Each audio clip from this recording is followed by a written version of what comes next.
Yep, I think it's safe to say that you already know why you clicked on this video, what I'm going to be talking about. But if you haven't heard, I'm going to be talking about Rent a Girlfriend, aka Kanjo Karshimasu, because believe it or not, this show is going to officially turn 5 years old as of this year.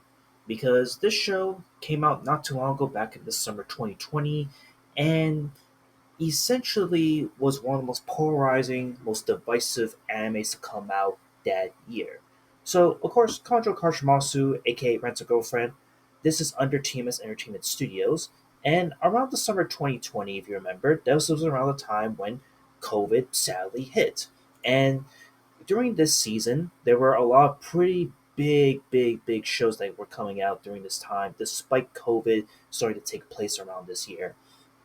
And Kaja Karshimasu still to this day was high up on one of those highest, most anticipated anime shows to come out of the 2020 summer season. Just shy away from not being able to dethrone ReZero Season 2, as this second season was freaking amazing. But also, we also have another show that I just talked about not too long ago that also turned 5 this year that I want to talk about, and that was the Uzaki-chan Wants to Hang Out anime.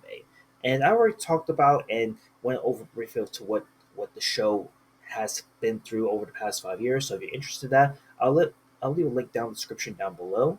But Kanjo Karshimasu has no place to be here in the upper echelon at this point, given how polarizing the show was at the time. But to be fair, this was under TMS Entertainment Studios, which TMS Entertainment, no need for introductions at this point. This is a pretty big, really popular, really well known studio at this point that come up with hit after hit after hit of shows that people are nonstop going to be talking about for memories to come. And again, I could scroll down and just go through everything that they have here at this point. But I digress. Kaja Karshimasu, why was at the number two spot of the summer 2020 season to come out of that year? Well, believe it or not, this manga series was pretty much hyped up to begin with. This manga series has been going on since 2017 and has been in circulation for many years now. It was gaining so much popularity, and I believe at one point when you look at the current Miami list now and what it was back then when it first came out, I remember this manga itself was one of the highest rated mangas to be talked about. A lot of people were raving about it, giving it like critical acclaim. And now, if you see what has happened, and obviously my current score, it has sadly fell off ever since many sidelines and swipes to come out since then.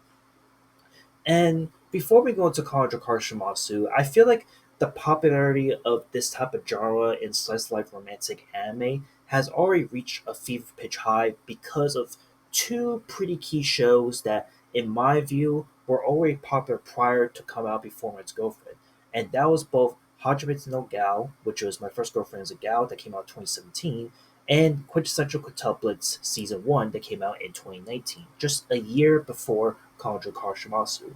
And both of these shows essentially popularized the whole genre of like, okay, we have a guy and five or four busty, beautiful girls, and let's see who is our main character going to talk about, and who's going to choose, and what is it going to go through the trial, the tribulation, and such. But what's interesting about these two shows is that I think we agree that College of Karshmaster chose the Hajime no Gal path in a way, if you remember how degenerate and how crazy this show was at the time. Because, again, College of Karshmasu is essentially about it's about as unique as it was when it came out at the time. So, essentially, it's about our boy Kazuya Kinoshita, who is a college student who is broke and is lonely, and recently just got into who has gone through a horrible breakup recently with Mami-chan, who is another main character of the show, which we'll get into in just a bit.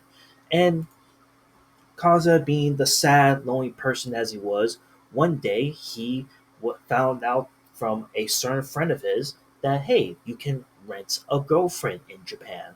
And at first he was like, nah, there's no shot. And sure enough, he rented a girlfriend and it became a real thing. And sure enough, he immediately fell in love with our main protagonist, Chizuru Ichinose.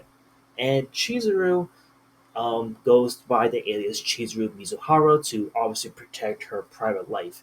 And what's interesting about this is that throughout the whole first date per se, they go through the whole typical date cliche and everything's all working so well, and then when something happens out of the blue, she instantly goes into Ichinose mode and she becomes her normal self per se and lets out her normal characteristics out to Kazuya on accident. And as fate would have it, Kazuya wants to be with her despite the fact that she is a rental girlfriend. And we'll go into the rental stuff part in a little bit, but this interaction only deepens the gap even further because the reason these two start this whole relationship and continue this relationship in the first place is because their grandmas, which was Seiri Ichinose and Nagoma Kinoshita, are actually super close friends with each other. And together, when they found out that these two were dating each other, they're like, "Oh shoot, we gotta keep the secret under wraps. We can't have anybody know that Chizuru is a rental girlfriend, and that Kazuya's been paying her money to rent her out this whole time." And again, the premise when it came out back then was really nice, really unique, and was really interesting and ahead of the curve at the time. And look, I think my 7 out of 10 score, if you can see on my screen, is a bit understated to say the least. But look, I'm going to stand by the 7 out of 10 score to the day I die to this day because, again, the first season was really good. It had a lot of things going for it. The voice acting for each of the characters were amazing. Every new scene, every new so and so that comes about gets more and more intriguing, more fascinating. Yes, Kazuya becomes the most fucking degenerate person you could ever think of in the main character, but god damn it, he somehow was the strongest in the first season. And throughout the show, we are then reintroduced to, what Kazuya has to go through, what Chizuru has to go through, to the likes of Mami-chan, who essentially, after breaking up with Kazuya, now is going to do everything in her power to essentially sabotage Kazuya and make sure that she is completely broken, that he loses all faith in finding a girlfriend ever again. And along the way, we meet the likes of Ruka Sarashima, who is also a rental girlfriend, but believe it or not, after a first love encounter, she immediately falls in love with Kazuya and believes that her and Kazuya are soulmates simply out of a pretty amazing, pretty heartfelt heartbeat episode, if you remember from the first season. And during the final so episodes of the show, we're introduced to Sumi-chan, who is essentially Chizuru's one of Chizuru's closest best friends, who at first was super shy, never really talked a lot, but slowly but surely gets to work her way up to being like super innocent, and now is like one of the closest friends to Kazuya. And throughout these episodes, we see like a lot of really cool introspections and advice being given to one of Kazuya's best friends, um, Kibe-san, who pretty much cares for Kazuya and makes sure that he's looking out for him for his well being. And he's one of the main people that Kazuya, um, Kazuya, and I believe another friend really cares about. So that's pretty much the premise and the character breakdown of what all these characters are all about. And again, we go through this whole up and down roller coaster of seeing how Kazuya and Chizuru work their relationship with each other, how they're going to be together. And it ends on a pretty interesting cliffhanger, which is to set the stage of what's to come. And to more or less sum up the first season of Rent a Girlfriend, it started off really strong and it ended really strong. Yes, Kazuya is the biggest cuck you can ever think of when it comes to main male protagonists, even to this day. But you can't deny that like his performance was definitely ever so slightly better than what has come out in the later seasons. So now we get into what has happened with the show since then, and if even this show has aged well 5 years later. Spoiler alert: it has not, unfortunately.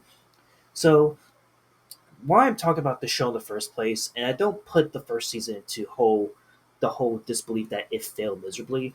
No, I think that the show could have ended on a high note that was similar to quintessential quintuplets in a way. If any quintessential quintuplet fans remember how this manga series ended, it ended on a pretty interesting, so high note. And unfortunately, with Rent a Girlfriend's manga adaptation, the manga is still ongoing to this day. And I'm telling you right now, I have read over 200 chapters of this manga series, and without having to get to spoilers, there has been nothing going on with this fucking manga series ever since I got to watching the other seasons of College of Cards because there's literally no progression going whatsoever. There literally a lot of the characters are stuck in the same place they started in the first season, and on top of it, it's like a lot of the resolutions and conflicts that have occurred from the earlier chapters of the manga could have easily been resolved, like probably within the next set of chapters here and there. But honestly, I've said it once, I'll say it again to anyone that brings up the Rent to Go for manga. I feel like the manga could have ended at the very tail end of that vacation arc per se, or even that movie arc, if you know what I'm talking about.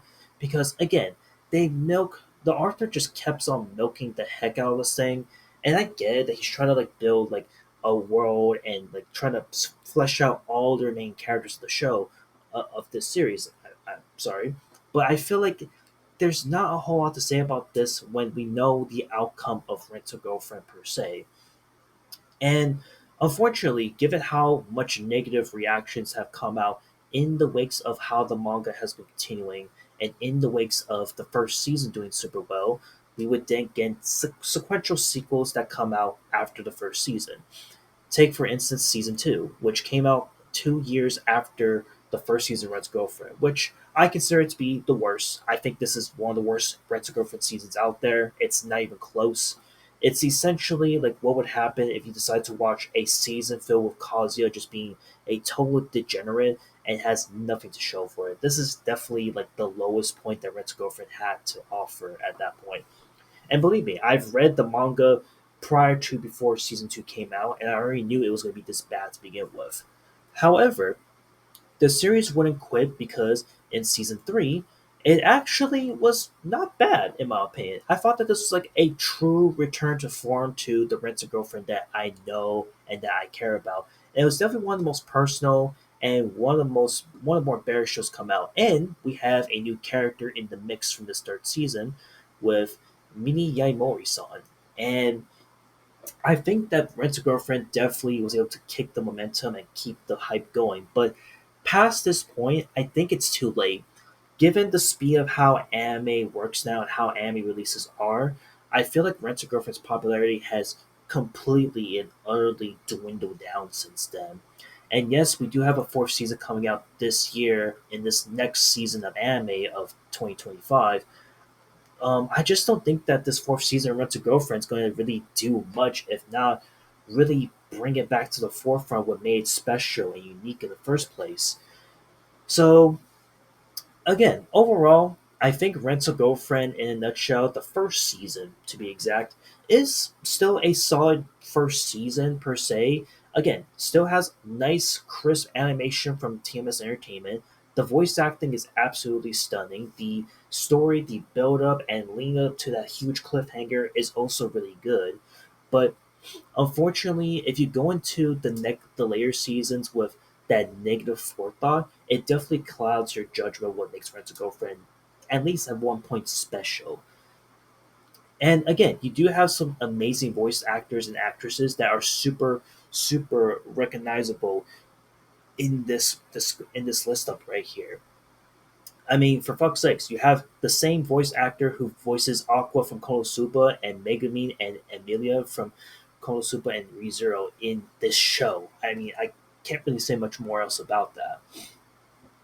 And yeah, I think that's all I want to say. Again, Rent a Girlfriend turning 5 years old.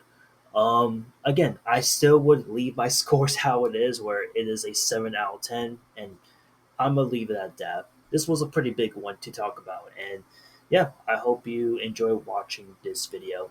And yeah, I'll see you in the next one. Later.